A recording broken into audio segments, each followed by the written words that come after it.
All right, what is up, guys? My name is Coriola, and welcome to episode 4 of my Out of the Park Baseball 21 franchise, here with the last place Milwaukee Brewers in the 2020 offseason. Now, today we are faced with a choice. We can either sell it off, burn it down, and start, going for the rebuild, or we can make a few moves to contend. And I have looked, through potential free agents and potential trades, and there are definitely moves that we could make to try to go for it all next season. But first, we've got salary arbitration. I have currently tendered contracts to all of the guys I intend to bring back. Narvaez, I'm going to trade regardless of whether we sell or buy this offseason, because I want Freitas to be my starting catcher.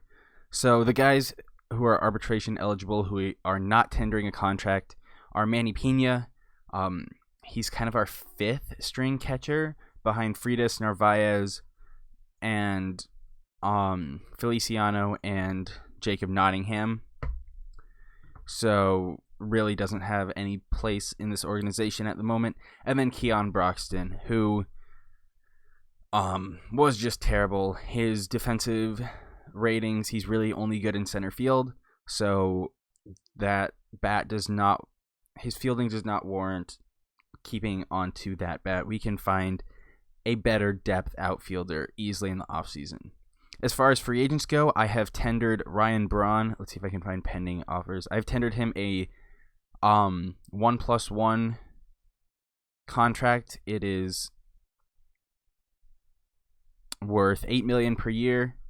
I don't know why I clicked on him. With a team option for the second season. So it's a 2-year deal, but really we can be out of it in one, I think, $800,000 buyout. Logan Morrison, we will not be bringing back. Neither will we be bringing back Brett Anderson. But I'm going to go into the contract offer screen. We have got a lot of money, $65 million. And there are, like I said, there are moves we could make to be contenders next season. But for now, let's simulate forward. Oh, wait, hold on. I want to go over season goals quickly. He's mad we got rid of Arcia, or he's mad we got rid of Sogard. He's mad we didn't get rid of Arcia. So next year we want a better right fielder, better bullpen, and get a Gold Glove winner. We might be able to make that happen and play close to 500 ball. So if we tear it all down, that's not going to happen. One other thing, our bench coach retired, and so we are going to offer Sean Larkin the bench coach job. Sabermetric, he is good for players' development, and he has good relations with most players. So let's just move forward to awards. I'm not going to go through each one, and there's Braun, but like always, if you want, I'm going to look for notable things. Danny Jansen on the Royals, they got for Jackson Kowar. David Fletcher, love David Fletcher. He had a really nice season for the Angels. Kevin Pillar on the Royals must have also been in that Kowar trade. Kowar.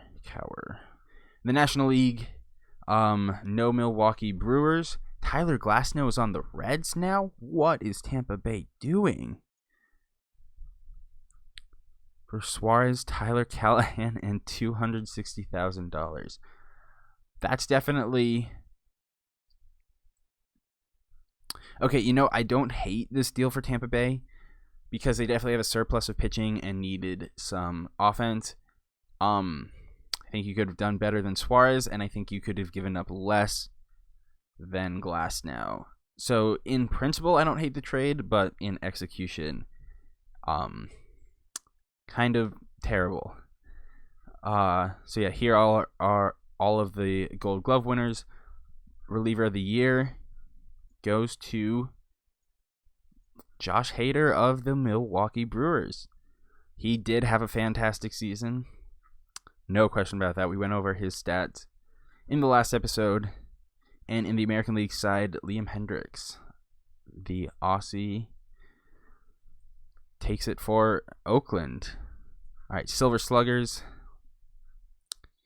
Anything interesting here? Bregman was worth 10 WAR. Wow, he's probably going to win MVP. That's an incredible season. Alvarez played left field this year. Interesting. I did not know he could play left field. I thought he was just a first base DH. Kurt Suzuki, Jesus. And then in the National League, no Brewers. Rookie of the Year in the American League goes to Luis Robert. I believe it's Robert, not Robert, but I could be, full of shit. That's always a possibility. And then Carter Kieboom beats out Gavin Lux. 501 slugging percentage. That's impressive. Manager of the Year goes to Yankees Aaron Boone and Dave Roberts of the Dodgers. No surprising. They represented the two conferences in the World Series. Cy Young goes to Blake Snell. Brendan McKay comes in number 3. How did he not win Rookie of the Year? And Jacob deGrom. Is that 3 straight? It is 3 straight Cy Young awards for Jacob deGrom. MVP, I'm guessing Bregman, and no, it's Yordan Alvarez. Wow, that I do not agree with, but he did hit 57 home runs. And Cody Bellinger wins it for... He was worth 10 wins. They got it right in the National League. All right, moving on to free agency. I'll see you guys there. All right, now, hold on. Before you yell at me, why are we back in time? Why is it back to November 2nd at the start of the offseason? Well, there's the easy answer, and it's that I am incredibly, just beyond stupid. And I forgot to go through the team options last time, and we kind of have a lot of them, and that's important. So all the contract stuff is the same. I've tendered the exact same contracts that I did the first time around. I'm hiring the exact same coach to be my new bench coach. I am sure the awards are going to be exactly the same, and if not, I don't think it makes a huge difference. So I figured I'd use the same recording from the first time, so I didn't have to redo that. And then I just force restarted my computer so I could get back, so I could skip the autosave and, deal with the contracts. So David Phelps, $4.5 million, not going to be bringing him back. Jed Jerko, no. Brock Holt, yes, because I love my super utility men, and he hit really, really well last year. And then Ben Gamel, he's not bad depth outfielder, and if we accepted this, he'd be on arbitration. I just think we could get someone better for the same money. So we're going to avoid that, and then he should, and automatically withdrawn his arbitration. So now this time, I promise, for real this time, I'll be going, oh, nope, I want to show something first. So I noticed this the first time around when I was looking at trades, and Colorado is offering one of the best players in baseball for absolutely nothing. I could get him for a 25-year-old 20 potential pitcher who's in the Dominican Rookie League. I'm not going to do this. When it becomes free agency, this trade would not happen, and Colorado would actually be expecting, realistic returns like top prospects or guys like Terang, Hira, Yelich, like a realistic return for Arenado. So I'm not going to screw over Colorado like that. And then one other thing I found absolutely hilarious. If we shop Omar Narvaez around, and actually there's some really good offers, and I'm definitely going to be dealing him probably towards winter meetings, but I just wanted to show you guys. Basically, as soon as this loads, if you remember my OTP 17 series, and I traded Lorenzo Cain and Mike Moustakas, who were not as good in 17 as they are in real life, for Jock Peterson and Corey Seager. It's kind of like that. As you can see, Arenado is being offered. The Astros want to give up Altuve and Correa and Osuna, but like the Osuna one actually kind of would make sense. But yeah, I'm not going to be trading for Jose Altuve, Carlos Correa, or Nolan Arenado.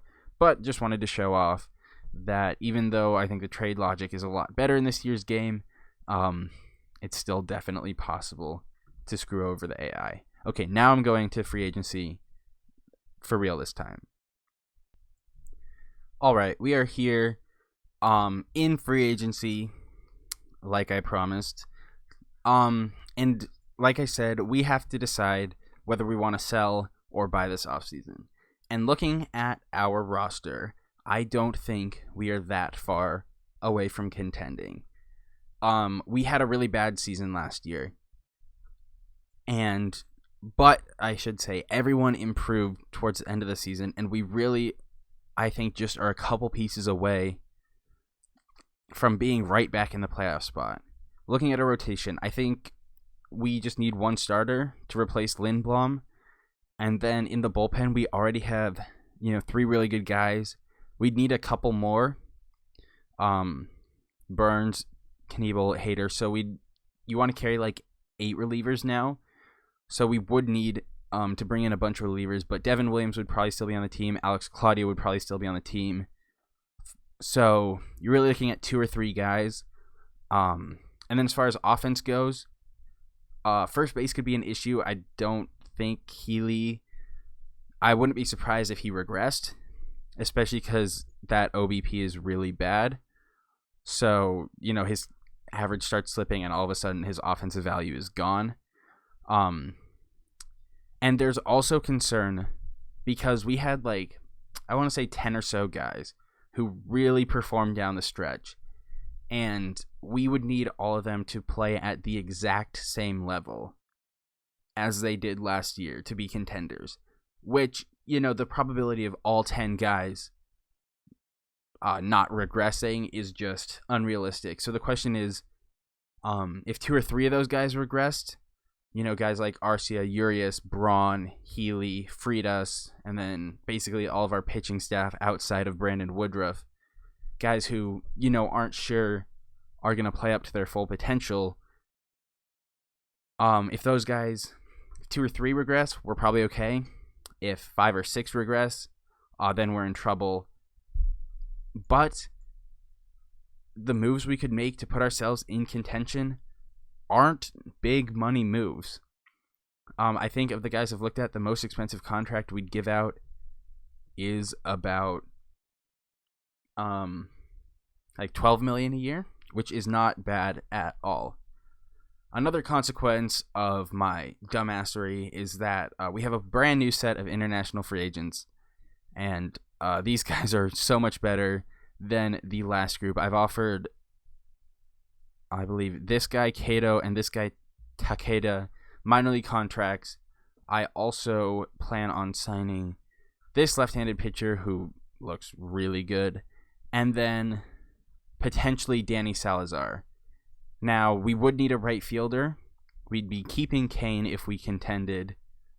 Braun would be our DH, so we'd need a right fielder, probably need a first baseman, and then a couple pitchers. And so the guys I'm looking at, for the right field spot, it would be between Derek Dietrich and Danny Sanchez. Sanchez's power potential is really fun. Dietrich had a really good year last year, and he has a little bit more utility. Like, he could play first base. He's also cheaper. I could just get Dietrich and play him at first and get Sanchez as well. We have $88 million. That's a really good idea. I'm totally going to do that. So yeah, I think I've spoiled it by now, but I'm not ready to sell off everything. It's not like we are mortgaging the future to be contenders because this team's already pretty good. So the pitcher I want is Robbie Ray. He is qualified. I think we would lose a 3rd-round pick, which isn't bad. Bullpen options aren't great. I do want to bring in Berrigan. That would give us 2 lefties, so we'd probably be looking for right-handed relievers. There was a guy available last time. Do not see him again. Looks like he got re-signed by his team. Okay, never mind on... Oh, it was James Norwood. Just kidding. He's right here. I'm going to offer James Norwood a 1-year deal. And so, yeah. So the guys I'm going to target are Berrigan. I'm going to give him an opt-out after year 3, and they usually take that and just go into arbitration. But that's not a bad contract at all. So Berrigan,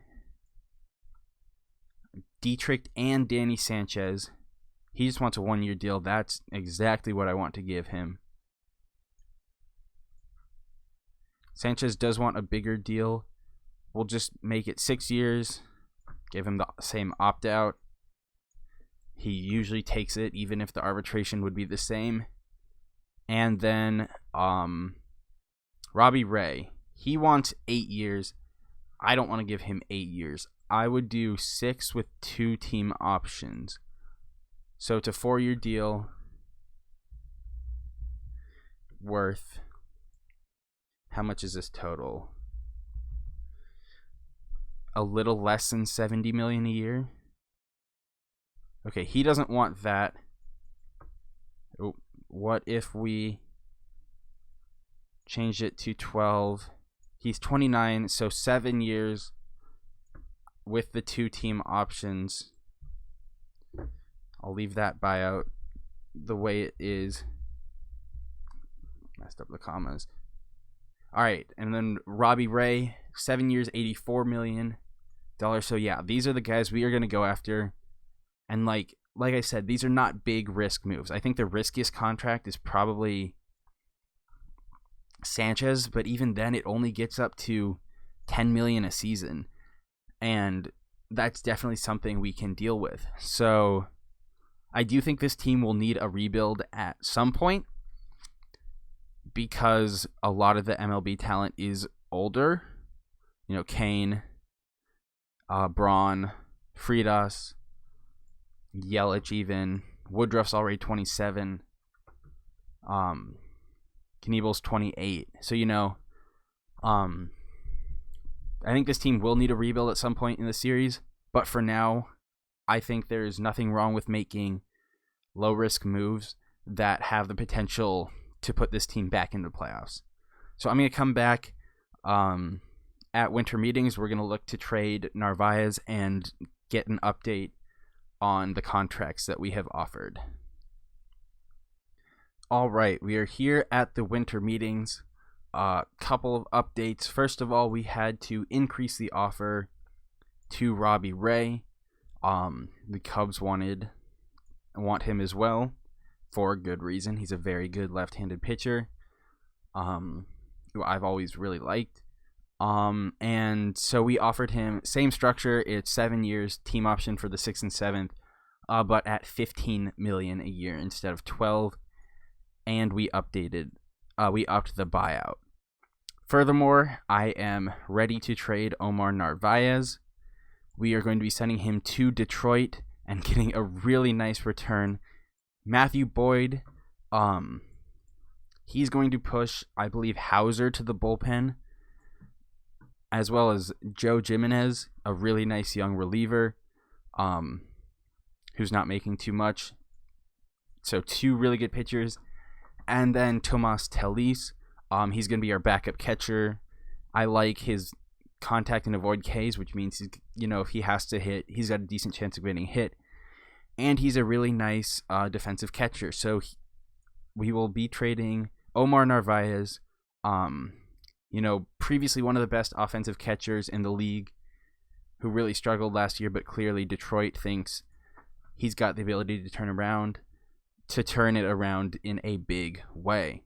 So this is going to be a big, I wouldn't call it blockbuster, but definitely a big deal for us. We are going to activate all those guys. We also did sign Sergio Barragan,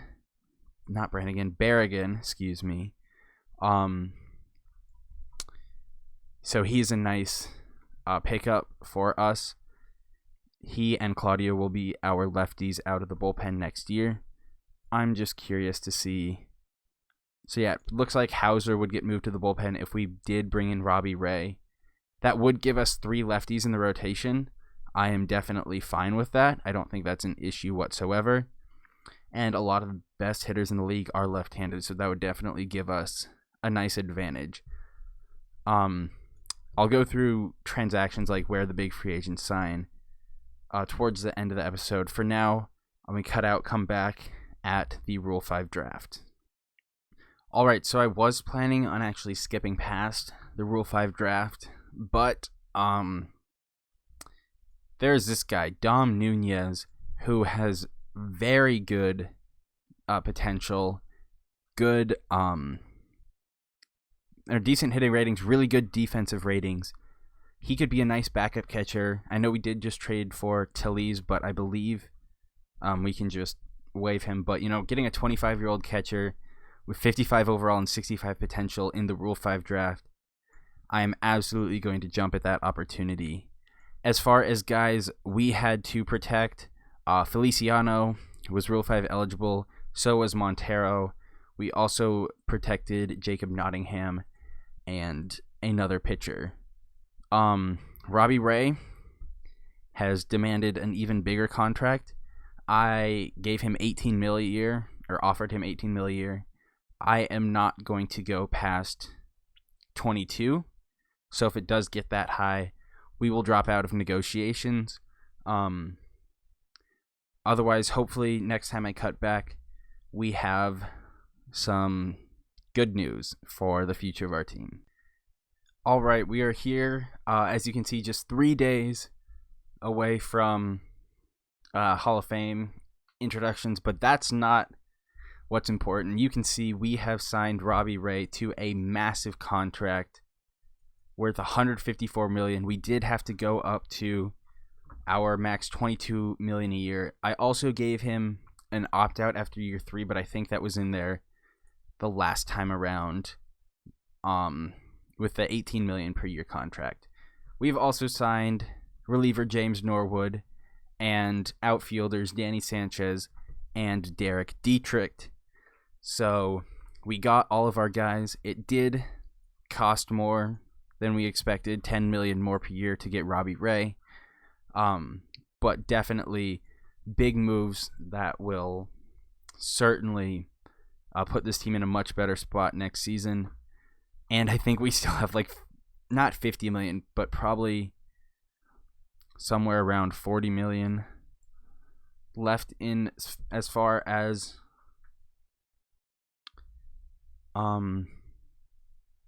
budget space goes. So yeah, we still have about $40 million left. So it is going very nicely for us. I thought we could go through, check out some of the signings. DJ LeMahieu back to New York. Trevor Bauer will be joining him. Kevin Gossman gets a big deal from Houston. Marcus Stroman to Texas. Kurt Suzuki to the Mets. 37 years old, getting $13 million a year. Jesus. Good for him. Back at the top. Okay, I guess we'll just scroll down. Carlos Santana to Minnesota. Jason Castro to Washington. That's a big deal for him for 4 years. Robbie Ray to Milwaukee. Jake Odorizzi to San Francisco. They were trying to get Ray from us. They were what made us offer him the biggest contract we did. So they settle for Odorizzi instead, it looks like. Jonathan VR to Detroit. James Norwood to Milwaukee. Dylan Betances to Houston. Mike Minor to Washington. Corey Kluber to the Yankees. Good God. Anything else interesting? Ian Kennedy that's a cheap deal to our division rivals. Justin Turner to Philly on a much smaller deal than I expected him to get. He'll probably be DHing for them. Brad Hand to the Yankees. They are spending big as well. Marcelo Zuna re-ups with Atlanta. Charlie Morton to the Angels. Good deal. Mookie Betts signs an 8-year deal with the Arizona Diamondbacks worth $32 million a year. Wow. All right, those are all the big names. Anybody else we really desperately care where they know? I guess Simmons is interesting. But that's kind of it for big free agency. Hall of Fame, as you saw, Curt Schilling, Barry Bonds, Roger Clemens. Barry Bonds definitely deserves to get in. Guys who didn't get in that I think should. Gary Sheffield had an incredible career, 80 wins above replacement. It's insane that he's not getting more votes in the Hall of Fame. We got to get him in like we did with Larry Walker. Scott Rowland, you could make a case for. It's not a travesty if he doesn't make it in, but I think he does deserve it after a nice career. And then Jeff Kent as well probably should be in the Hall of Fame. He was really, really good. Obviously, 60 wins above replacement for his career. But yeah, I think so. Kent, Sheffield, and Rowland are the guys that I really think should make it into the Hall of Fame. But for now, we're just going to simulate out the rest of the offseason. I think we're done making moves at this point. Just go through player development. Anything interesting? Lorenzo Cain dropping is concerning, but he's still going to be our starting center fielder for the year. Like I said, I think he's one of the 10 guys who could potentially regress offensively. But even if we get we don't get 4, but maybe get 2.5 wins from him, I'd be happy with that out of Lorenzo Cain. And I am just trying to get to opening day. We'll deal with any injuries that might arise. But yeah, I am really happy with how this offseason went. We didn't mortgage the future. We still have plenty of budget space. We didn't give up any top prospects. Okay, good. I thought that was another injury update. A lot of people dropping. Jordan, Yelich, Urias. Don't like that. But let's just get to the end of spring training and set our opening day roster. I could cut this out, but I'm still trying to find that right balance because I know a lot of people have said in the past that they like shit. Well, shit. That's really, really bad. Woodruff is out for the entire season, pretty much. 7 months. Oh, God. Okay. So, yeah, that's a big injury that's really going to hurt us. And right away, our pitching depth is going to be tested. So that probably means Hauser will be back in the rotation, and Corbin Burns is going to miss the start of the season. Just fantastic. Great start to the season, guys. But anyway, as I was saying before, I was so rudely interrupted by those injuries.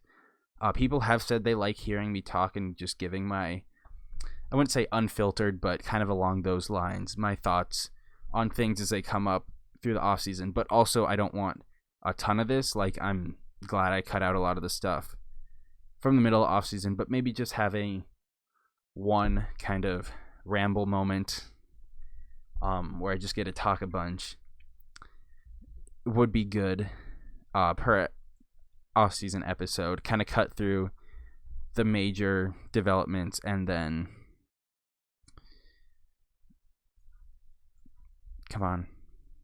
and then just have, like I said, just have a time to talk and kind of synthesize everything that's happened. So as we are setting our opening day roster, Devin Williams got himself suspended for the first 3 games. Fucking fantastic. So who else do I want to send down? Lauer and Black are going to be my last two cuts from the pitching staff. I believe, yeah, he's out of options, so we're just going to DFA Ray Black. So these will be our 13 pitchers. Not the worst. I wouldn't say. I mean, we definitely progressed from last year getting Ray and Boyd, but missing Woodruff is going to be big. So we're going to need Peralta, probably Hauser and Suter to step up. Corbin Burns will still have a shot at the rotation once he's active off the DL. But for now, he was on waivers last year, so I think he's out of options. Montero will go to AAA. We got to cut two more guys. Do we need another depth infielder? I don't think so, as long as... No, this is not what I want.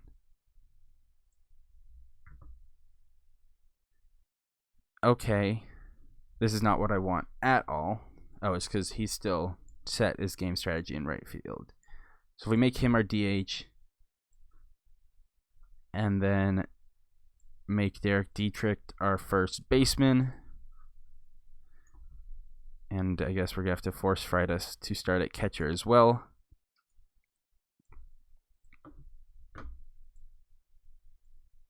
All right, there we go. This will be our opening day lineup. Kane in center field, Arcia at third, Yelich in left, here at second, Danny Sanchez in right, David Freitas behind the dish, Derek Dietrich at first base. Don't like how his hitting ratings are regressing. And then Luis Urias at shortstop, who lost a lot of potential. He went from 65 to 50. So if he struggles, Arcia will probably be...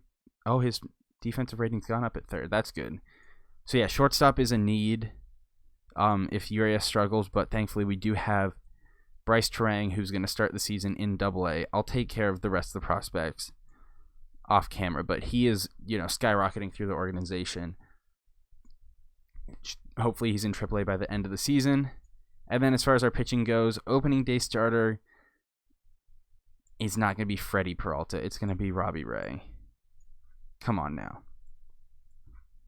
Ray, Peralta, Boyd, Suter, Hauser, and in the bullpen, Hader, Nebel, Jimenez, and some guys I really didn't think would still be on this team, like, actually, to just Fire Raisin.